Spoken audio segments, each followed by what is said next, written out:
शंभवे गुरुवे नमः। शंभवे गुरुवे नमः। शंभवे गुरुवे नमः। प्रणाम करती हूँ अपने जगत गुरु शिव गुरु माँ भवानी के चरणों में मेरा प्रणाम स्वीकार हो। प्रणाम करती हूँ साहब दीदी आप सभी गुरु भाई बहनों के चरणों में मेरा प्रणाम स्वीकार हो। आगे पढ़ते हैं पुस्तक अनमिल आखर, पेज नंबर 17।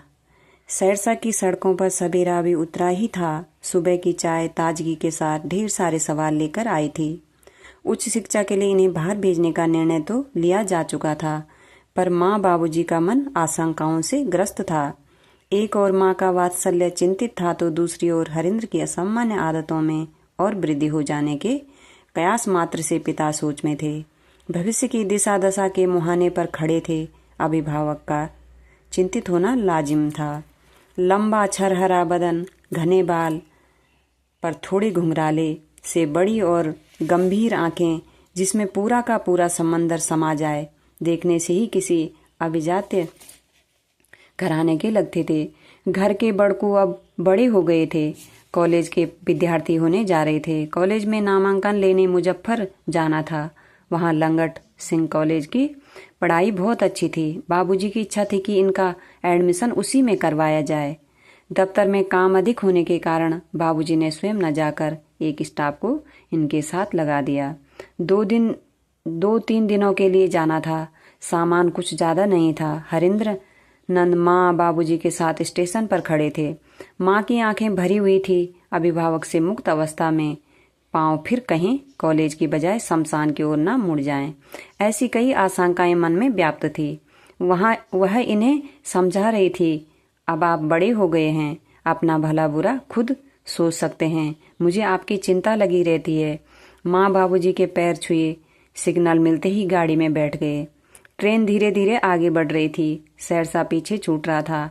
5-6 घंटे की यात्रा के बाद पटना पहुंचे। वहां से स्टीमर द्वारा मुजफ्फरपुर के लिए प्रस्थान कर गए। जाह्नवी की पुनीत धारा को देखकर अतीत की स्मृतियां मानस पटल पर किसी चलचित्र की भांति चलने लगी। बाबूजी के स्टाफ ने मौन तोड़ते हुए पूछा, वहां जाकर पढ़िएगा या वहां भी शमशान भ्रमण ही होता रहेगा? आप इतनी छोटी उम्र में शमशान जाते हैं, आपको भय नहीं होता? मैं तो रात में कभी उधर से गुजरता भी नहीं। बातों बातों में सफर कैसे कट गया पता ही नहीं चला। दूसरे दिन लंगट सिंह कॉलेज में नामांकन लेने पहुंचे, लेकिन समय ने पहले ही वहां अध्ययन के सौभाग्य से वंचित कर दिया। तिथि खत्म हो जाने के कारण बहुत प्रयत्न के बावजूद दाखिला नहीं हो सका। यहीं के राम दयालु कॉलेज में बाबूजी के मित्र वीर बहादुर सिंह रसायन शास्त्र के विभागाध्यक्ष थे। उनसे मिलने गए। उनकी मदद से हरिंद्रनंद का नामांकन राम दयालु कॉलेज के विज्ञान संकाय में हो गया। हॉस्टल भी कॉलेज का ही मिला। कॉलेज का पहला अनुभव था, इसलिए कुछ दिनों तक तो लगातार गए, लेकिन आसकित बहुत दिनों तक छिपी हुई दशा में इंतजार नहीं करती। यहाँ अभिभावक के नियंत्रण के अभाव में स्वच्छंद रूप से रात्रि में शमशान जाने लगे। अखाड़ा घाट स्थित शमशान में नदी की रेत पर बैठे तांत्रिकों और अघोरियों के साथ आत्मा परमात्मा, धर्म, अध्यात्म, तंत्र, मंत्र आदि विषयों पर तर्क वितर्क करते रहते।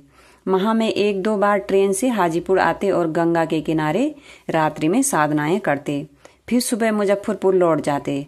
फलतः कॉलेज की कक्षाओं में उपस्थिति कम होने लगी। आज की तरह संचार क्रांति का युग तो था नहीं कि बाबूजी को तुरंत सूचना पहुंचती। हॉस्टल में रात भर गायब रहने के कारण कॉलेज प्रशासन द्वारा कई बार इन्हें चेतावनी देकर छोड़ दिया जाता, पर ये अपनी आदतें कहाँ छोड़ने वाले थे। इनकी आदतों से परेशान होकर प्राचार्य ने बाबूजी को इसकी सूचना भेज दी। बाबूजी सूचना मिलते ही फौरन मुजफ्फरपुर के लिए रवाना हुए। वहां पहुंचकर प्राचार्य से मिले। बाबूजी के समक्ष प्रिंसिपल द्वारा प्रस्तुत किए जा रहे उपलाभों ने विद्रोही स्वभाव को बढ़ाया ही था कि इनके विवेक ने हाथ थाम लिया। लंबी बातचीत के बाद निर्णय लिया गया कि अब ये यहाँ नहीं रहेंगे। बाबूजी इन्हें अपने साथ साहेबगंज ले आए। प्रणाम। आप सभी के चरणों में मेरा प्रणाम। आगे कल पढ़ेंगे।